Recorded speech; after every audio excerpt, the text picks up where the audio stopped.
मालती,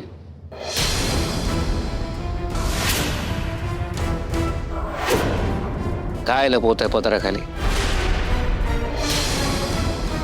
लेकासाठीची माया लपवून घेऊन चालला ते कळतंय मला. काय खोटं बोलताय? जेवणाचा डबा घेऊन चालत ना लेकासाठी? नका उगाच डबा लपवण्याची धडपड करू. लेकावरची अतिमाया तुम्हाला काय करायला लावू शकते हे माहिती आहे मला. माहितीये ना, मग बरंच झालं. हो, चाललीये मी. माझ्या इंद्रासाठी जेवण घेऊन चाललीये. चला, जे पेरलंय ते उगवेलच आता. यांच्यात भांडण होणार हे नक्की. नका घेऊन जाऊ डबा. का नको देऊ? कारण आज इंद्रा कामगारांचं जगणं जगणार आहे. तुमच्या अशा जाचकाठींमुळे ना माझा लेक आजारी पडायचा. काही आजारी पडत नाही येतो. हो का? त्या वस्तीतल्या घाणेरड्या लोकांच्या हातचं खाऊन तो आजारी नाही पडणार तर काय होणार? अहो, असं कुठल्याही ठिकाणी खायची सवय नाहीये त्याला. लगेच त्रास होतो, माहितीये ना तुम्हाला. नाही त्रास होणार त्याला. कामगारी माणसंच आहे ते. तुमच्या इंद्राला चांगलं खाऊ पिऊ घालतील. माझा नाहीये विश्वास त्यांच्यावर. ते ज्या ठिकाणी राहतात, जसे राहतात, त्याच्यावरून मला नाही वाटत माझ्या इंद्रासाठी ते काही चांगलं करू शकतील. आणि मुळात तुम्हाला प्रॉब्लेम काय हो? त्या वस्तीत जाऊन राहायचा अशी इच्छा होती ना तुमची.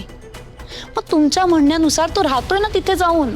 एखाद्या ठिकाणी नुसतं राहून तिथल्या परिस्थितीची जाणीव होतेच असं नाही. कामगारांचं दुःख, त्यांचं राहणीमान, त्यांचे आचार विचार हे इंद्राला तेव्हाच कळतील जेव्हा तो त्यांच्यातला एक होऊन राहील. त्यांचं जगणं जगायला लागेल. माणसाला माणसासारखं वागवायला शिकायला लागेल. त्यांचे प्रॉब्लेम समजून घ्यायला लागते. एवढीच माझी इच्छा आहे. अहो, तुमच्या इच्छेपायी तुम्ही मुलाच्या जीवाशी खेळ करणार आहात का? काही जीवाशी खेळ होत नाहीये त्याचा. तुम्हाला ही अति काळजी जरा बाजूला ठेवा. मी हे सगळं चांगल्या हेतूने केलंय आणि विचारपूर्वक केलंय. हो, ज्या कामगारांना तो 18 तास काम करायला सांगतो त्यांचं रोजचं जीवन कसं आहे हे त्याला कळायला नको.